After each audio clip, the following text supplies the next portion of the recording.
ഇത് Manjappura mass Motors എന്നായിരുന്നു നമ്മുടെ ഹോണ്ട ഡിയോ വണ്ടി. അത് ഓവർഫ്ലോൻ്റെ കംപ്ലൈൻ്റ് ആയിട്ടാണ് വന്നത്. അപ്പോൾ നമ്മൾ ഓവർഫ്ലോ ചെക്ക് ചെയ്യാൻ വേണ്ടി നമ്മൾ കയറ്റി അയച്ചിരുന്നു. നമുക്ക് പെട്രോളിൻ്റെ സ്പെല്ലിട്ടാണ് വന്നത്. അപ്പോൾ അത് ചെക്ക് ചെയ്യാൻ വേണ്ടിയിട്ട് നമ്മൾ കയറ്റി അയച്ച് നോക്കി കഴിഞ്ഞപ്പോൾ ഈ പെട്രോളിൻ്റെ ഒരു പൈപ്പ് ഇവിടെ ഇതായിട്ട് പെട്രോളിൻ്റെ നനവ് കാണിക്കുന്നുണ്ട്.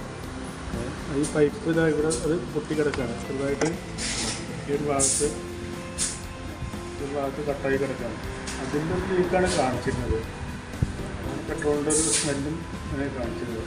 സാധാരണ രീതിയിൽ ഈ പൈപ്പൊന്നും പൊട്ടിയിട്ടില്ല. സാധാരണ രീതിയിൽ പെട്രോൾ സ്മെല്ല് ഓവർഫ്ലോ കാണിക്കുന്നത് നമുക്ക് ഈ ഒരു പൈപ്പിൻ്റെ അടിയിൽ കൂടെയാണ്. ഈ കാണുന്ന ഈ ഒരു പൈപ്പിൻ്റെ അടിയിൽ കൂടെ നിലവിൽ ചെക്ക് ചെയ്ത് നോക്കുമ്പോൾ അവിടെ വേറെ കുഴപ്പമൊന്നും കാണിക്കുന്നില്ല. ഇപ്പോൾ നമുക്ക് കണ്ട കംപ്ലൈൻറ്റ് പറയുമ്പോൾ ആ ഫ്യൂലിൻ്റെ പൈപ്പ് ഈ പൈപ്പ് പൊട്ടിക്കിടക്കണ ഒരു കംപ്ലൈൻ്റാണ് കണ്ടത്. അപ്പോൾ നമ്മൾ ഈ ഫ്യൂലിൻ്റെ പൈപ്പ് മാത്രം മാറ്റിയിട്ടൊന്ന് ക്ലിയർ ചെയ്യട്ടോ. നമ്മൾ തൽക്കാലം കാർബേറ്റൊന്നും അയക്കുന്നില്ല.